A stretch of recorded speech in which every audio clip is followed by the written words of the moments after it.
une tradition de sainteté qui remonte aux origines et qui n'a pratiquement jamais cessé jusqu'à nos jours. Mais avant d'entrer dans le vif du sujet, quelques explications préalables s'imposent. D'abord, la notion de sainteté. Il s'agit d'une notion de type analogique, comme on dit en philosophie scolastique. Autrement dit, c'est une notion riche. Donc, par sainteté, il faut d'abord entendre à l'évidence les personnes canonisées ou béatifiées par l'Église, mais la notion est plus vaste. Elle s'applique aussi aux personnes dont la cause de canonisation a été introduite et qui se trouvent à un stade ou à un autre de la procédure. Enfin, il y a des personnes mortes en réputation de sainteté, le terme latin classique est fama sanctitatis, et dont la cause n'a pas encore été introduite, ne le sera peut-être jamais. Tout repose donc sur cette fameuse fama sanctitatis.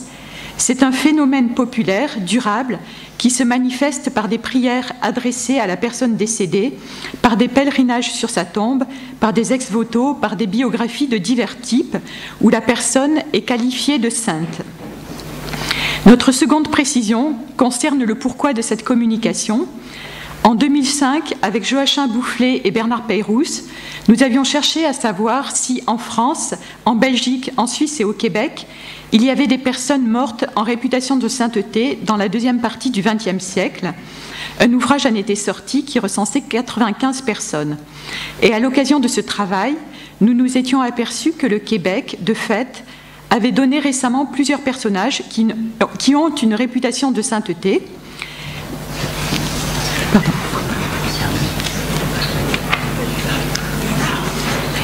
Nous savions qu'aux origines de la belle province, comme on disait autrefois, un certain nombre de fondateurs étaient eux-mêmes des saints, mais qu'en était-il dans l'intervalle? Avec le père Bernard Peyrous, nous avons enquêté durant 3 ans sur ce sujet, et le résultat de cette investigation va donc donner naissance à un livre intitulé, alors c'est encore provisoire, mais normalement ça devrait s'appeler « Des saints courageux, la sainteté canadienne ». Donc il devrait paraître à Montréal chez Novalis fin 2016. Et en attendant cette publication, c'est donc le compte-rendu de cette enquête que je voudrais vous donner ici. Alors précisons enfin que nous nous occupons exclusivement du Canada francophone. Donc pour nous, ça comprend le Québec, l'Acadie, l'Ontario et les missionnaires francophones qui ont évangélisé les Inuits. Le Québec est de loin la région la plus productrice, entre guillemets, en saints personnages. Le Canada anglophone semble ne pas avoir donné de loin la même intensité dans le domaine de la sainteté. Et une enquête sommaire n'a donné que 5 noms, dont une seule cause est introduite. Nous reviendrons là-dessus dans notre conclusion. Donc tout d'abord, quelques données générales. Donc des premières années du XVIIe siècle au début du XXe siècle, nous avons recensé 69 personnes mortes en réputation de sainteté. Il y a quelques cas litigieux, mais presque toujours, les réputations de sainteté sont vraiment solidement établies. Sur ce nombre, 45 causes ont été introduites et récemment, plusieurs d'entre elles ont abouti. Jean-Paul II puis le pape François ont donné une impulsion sensible au processus de béatification et de canonisation pour le monde entier, mais en particulier pour les saints du Canada. Donc, actuellement, pour cette période, au Canada francophone, il y a 13 saints, 8 bienheureux et 4 vénérables. Donc c'est un beau score pour une région dont le nombre d'habitants n'est pas si considérable comme on vient de le voir. Donc si nous regardons maintenant la question d'un point de vue chronologique, nous pouvons diviser l'histoire de la sainteté du Canada français en 4 périodes. La sainteté des origines, 17-18e siècle, qui a donné 21 noms.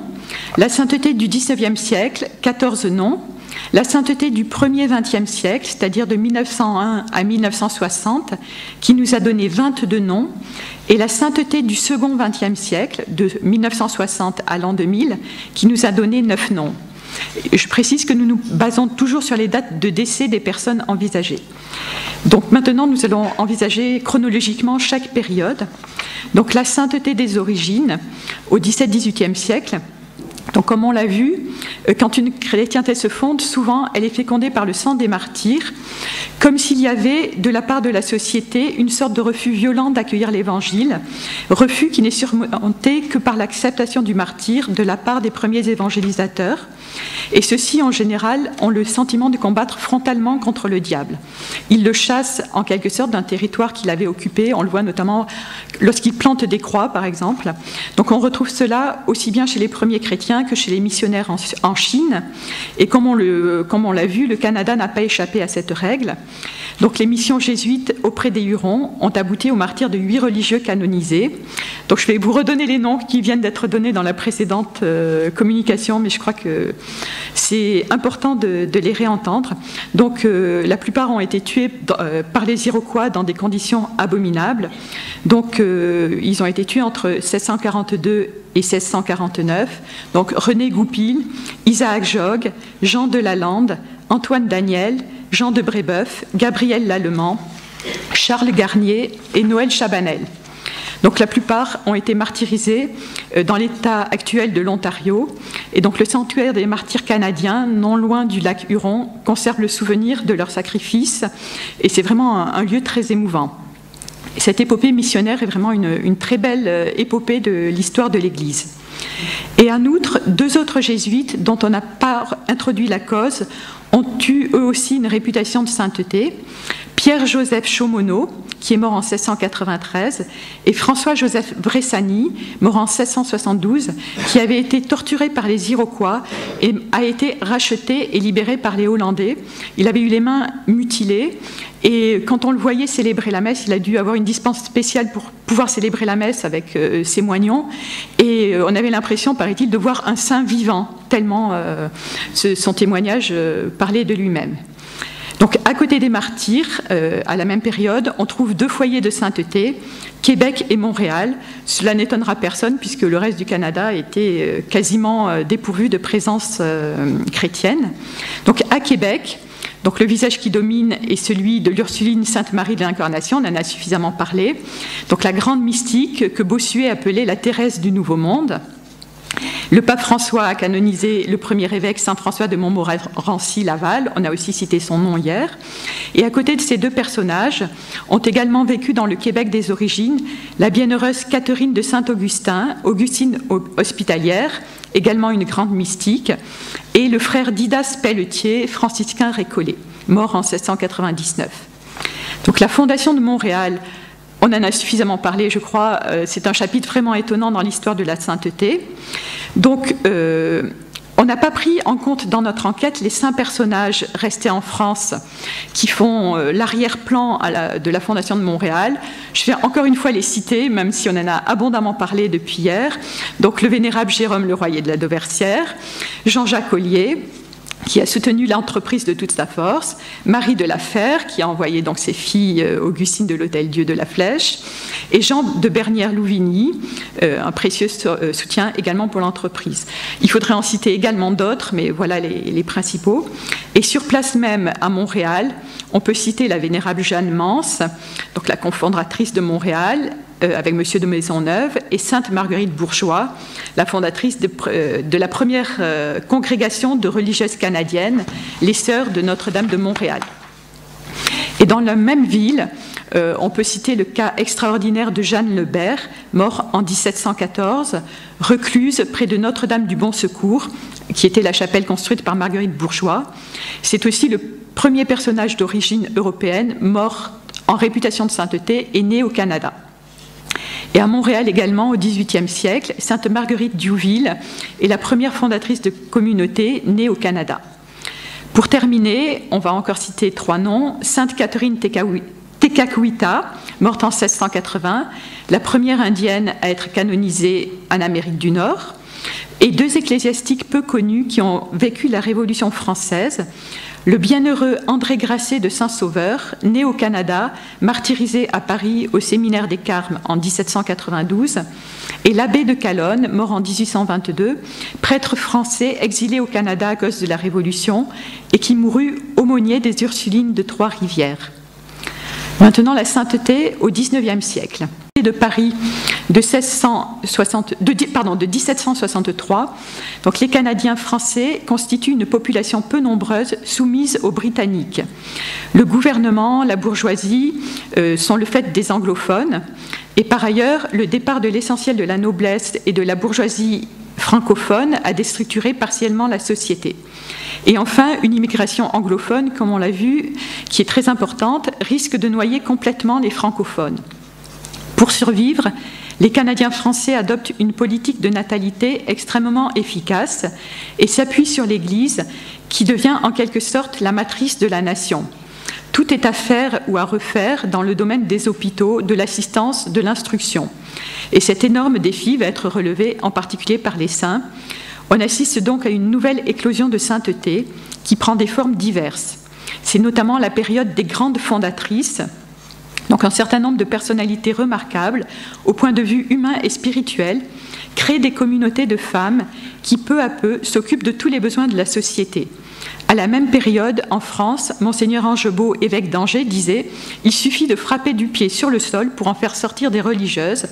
La situation est exactement la même au Canada. Et très souvent, donc, les grandes fondatrices, ce sont au départ des jeunes femmes qui sont appelées à la vie religieuse, qui font des essais dans une communauté ou plusieurs communautés, qui tombent malades, qui doivent en sortir, qui se sentent appelées par Dieu, qui ne savent pas. Et puis les circonstances vont faire qu'elles vont fonder des communautés qui répondent vraiment à un besoin précis. Donc à Montréal, la bienheureuse Marie-Rose Durocher, fondatrice des Sœurs de Saint-Nom de Jésus et de Marie, qui s'occupe de l'instruction et de l'éducation chrétienne des enfants et des jeunes filles, et qui ouvre de nombreux pensionnats pour accueillir les jeunes filles pauvres plutôt. Émilie Tavernier, veuve Gamelin, fondatrice des Sœurs de la Providence de Montréal, qui accueille d'abord des personnes âgées sans ressources, puis aussi des orphelins, suite aux épidémies de typhus et de choléra qui dévastent le Canada dans les années 1847-1851. Et donc, elle-même mourra du choléra en 1851. Rosalie Cadron-Jeté, fondatrice des Sœurs de la Miséricorde, qui accueille les filles mères rejetées par la société. À Québec, Marcel Mallet, qui fonde les Sœurs de la Charité de Québec, qui visite les pauvres et les malades à domicile et accueille orphelins et infirmes, et Marie-Joseph Fitzbach-Roy, qui fonde les Sœurs du Bon Pasteur de Québec, spécialisées dans l'accueil des femmes sortant de prison. La première femme qu'elles ont accueillie avait tué 2 personnes, donc les sœurs étaient totalement terrifiées, donc elles ont passé la première nuit où elles l'ont accueillie, elles ont passé une nuit blanche, tellement elles avaient peur de cette femme qui finalement s'est convertie, donc ça les a poussées à continuer leur œuvre. Donc cependant, la géographie se diversifie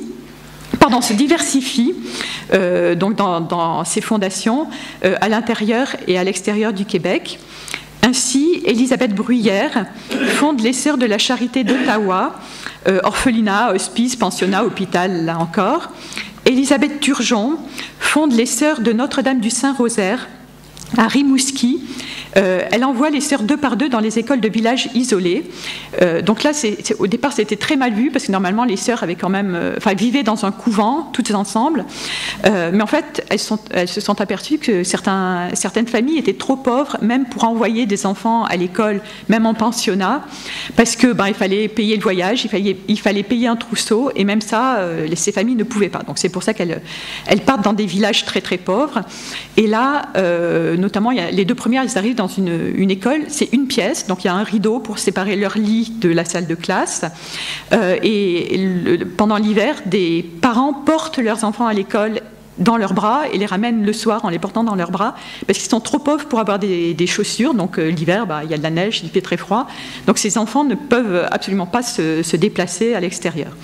Donc voilà un peu les conditions de pauvreté. Et puis voilà, elles sont opiniâtres comme toutes alors, et voilà, elles fondent d'autres écoles dans d'autres villages.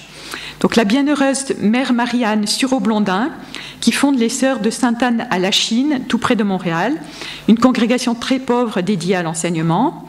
Aurélie Cahouette, mystique, qui fonde au début des années 60 les Adoratrices du Très Précieux Sang à Saint-Hyacinthe. Donc là, une communauté cloîtrée et contemplative. Éléonore Potvin, qui fonde dans les années 1890 les Servantes de Jésus-Marie à Hull, dans l'Ontario, communauté qui s'occupe des presbytères, tant sur le plan matériel que spirituel. Donc elles prient pour les prêtres qui sont là, et puis elles font le ménage, la cuisine, enfin tout l'entretien du presbytère. La bienheureuse Marie-Léonie Paradis, qui fonde l'Institut des Petites Sœurs de la Sainte Famille, d'abord en Acadie, puis à Sherbrooke, pour le service des domestiques, des prêtres et des séminaristes. Curieusement, la sainteté masculine est alors beaucoup moins représentée. On peut citer, enfin à ce moment-là, donc on peut citer le vénérable Alfred Pampalon, rédemptoriste à Sainte-Anne-de-Beaupré, qui est mort à l'âge de 31 ans, et deux évêques qui ont joué un rôle vraiment très considérable. Le premier, c'est le bienheureux Louis-Zéphirin Moreau, évêque de Saint-Hyacinthe, et le second, le vénérable Vital Grandin, oblat de Marie Immaculée, évêque de Saint-Albert. Et la vie de ce dernier est une véritable épopée missionnaire dans le Grand Nord canadien. Il avait à cœur de faire des visites pastorales, y compris en plein hiver. Un jour, il est devenu pratiquement sourd parce que ses oreilles ont gelé un jour, voilà, alors qu'il se déplaçait en traîneau. Enfin, c'est impressionnant le courage qu'il fallait dans ce siècle-là. Ensuite, les saints du 1er XXe siècle, donc jusque vers les années 1950-1960, le Canada français, et particulièrement le Québec, constitue une terre de chrétienté. Dans ce contexte, la sainteté demeure très présente, mais elle s'est considérablement diversifiée par rapport à la période précédente. En particulier, on compte 9 religieux morts entre 716 et 1956, entre 1916 et 1956. Je vais juste citer leurs noms. Le bienheureux Frédéric Jansoun, franciscain, grand prédicateur et auteur spirituel. Eugène Gagnon et Adolphe Chatillon, deux frères des écoles chrétiennes. Paul-Émile Martel, frère du Sacré-Cœur. Marie-Clémence Taube, Augustin de l'Assomption, fondateur des Sœurs de Sainte Jeanne d'Arc, et Saint-André Bessette, connu sous le nom de Frère André, humble frère de Sainte-Croix, portier d'un collège dont la réputation de thaumaturge se répand. On vient de loin pour le rencontrer et lui demander de prier à des intentions diverses, et grand apôtre de Saint-Joseph, initiateur de l'oratoire de Saint-Joseph à Montréal. C'est le plus connu des saints canadiens à l'étranger, celui que tout le monde vous cite spontanément quand vous leur dites que vous travaillez sur la sainteté au Canada. Ensuite, il y a le père Eugène Prévost, dont la cause de canonisation a été introduite mais semble problématique. Le frère Hilaire Frodot, humble bénédictin de l'abbaye de Saint-Benoît-du-Lac. Et le père Victor Lelièvre, oblat de Marie Immaculée, grand apôtre du Sacré-Cœur au Québec. Donc la sainteté des religieuses demeure également un facteur important sur la période. Nous en avons trouvé 6 mortes en réputation de sainteté. La bienheureuse Dina Bélanger, une grande mystique dont la correspondance et l'autobiographie ont été connues par d'autres mystiques, comme la française Marthe Robin. Sœur Marianne Fontaine, religieuse hospitalière de Saint-Joseph à Tracadie, en Acadie, qui est peu connue. La vénérable Élisabeth Bergeron, fondatrice des Sœurs de Saint-Joseph et de Saint-Hyacinthe. Delia Tétréo, Mère Marie du Saint-Esprit, fondatrice des Sœurs missionnaires de l'Immaculée Conception de Montréal. Jeanne Salois, sœur de l'Assomption de la Sainte Vierge, dont nous connaissons bien les détails de la vie mystique. Mère Marie Gérin-Lajoie, fondatrice de l'Institut de Notre-Dame du Bon Conseil à Montréal, qui a eu un rôle social important. 2 évêques ont marqué la période, Monseigneur Ovide Charlebois, oblat de Marie Immaculée, vicaire apostolique du Keewatin dans le Grand Nord canadien, et Monseigneur François-Xavier Ross, évêque de Gaspé, qui a eu non seulement une action religieuse importante, mais a développé également un apostolat social de grande qualité. Enfin, la figure de plusieurs laïcs émerge durant cette période. Souvent, ils ne sont pas très connus. Citons Gérard Raymond, qui est mort à l'âge de 20 ans, Thierry Culuc Niagroluk, une jeune Inuite morte à environ 20 ans. Donc elle avait choisi comme sainte patronne Sainte Thérèse de Lisieux, ce qui explique son prénom Tirisikuluk. Marie-Rose Ferron, une mystique canadienne qui a vécu aux États-Unis, Louis Aymon, qui a été le collaborateur du père Lelièvre, et Pauline Landry, morte à l'âge de 21 ans, qui a vécu pour l'essentiel de sa vie à Montréal. Pour le second XXe siècle, donc à partir des années 1960, le Canada français, spécialement le Québec, est affecté par ce qu'on appelle la Révolution tranquille. Donc tranquille certainement, mais révolution quand même. Donc les structures anciennes sont complètement contestées et l'Église catholique, qui avait été le soutien de la nation, est critiquée et marginalisée. Donc une nouvelle évangélisation devient nécessaire et dans cette ambiance particulièrement difficile, on peut constater qu'un certain nombre de personnes sont mortes en réputation de sainteté. Nous en avons trouvé 9, mais probablement il y en a eu d'autres. On manque encore de recul pour le voir. Donc certaines ont un profil très classique, comme Mère Gertrude Adam, fondatrice de l'abbaye bénédictine de Sainte-Marie des Deux-Montagnes. D'autres ont voulu renouveler l'évangélisation du Québec, comme le père Henri Roy, fondateur de l'Institut séculier Pie X. Il disait « Soyons des ardents, il n'y a rien de pire que la médiocrité, et il vaut mieux mourir jeune et usé que vieux et moisi. » Voilà. Donc, le père Eusèbe Ménard, franciscain, fondateur de la Société des Pères et des Frères des Saints Apôtres et des Sœurs des Saints Apôtres, il a été un extraordinaire formateur de prêtres de son vivant. Il donna plus de 800 prêtres à l'Église. Mère Julienne du Rosaire, qui a fondé, avec l'aide du chanoine Cyril Labrec, les Dominicaines du Rosaire. Mère Julienne est une grande mystique dont les œuvres mériteront d'être étudiées à fond. Donc le Québec est devenu aussi, au XXe siècle, une nation qui fournit de nombreux missionnaires. Parmi eux, William Gagnon, mort en 1972, frère hospitalier de Saint-Jean-de-Dieu, qui a longtemps travaillé au Vietnam, dirigé un hôpital notamment, et Guy Pinard, mort en 1997, père blanc, qui a renoué au Rwanda avec la tradition des martyrs canadiens. Il disait « je suis en sursis, donc je sais », et il a été abattu à bout portant d'une balle dans le dos. De même, la tradition des mystiques se continue avec une jeune femme handicapée, Annette Desautel, paralysée, qui a publié plusieurs ouvrages spirituels remarquables. Deux grandes figures de laïcs émergent à cette époque, Georges Vanier, gouverneur général du Canada, et sa femme Pauline Vanier.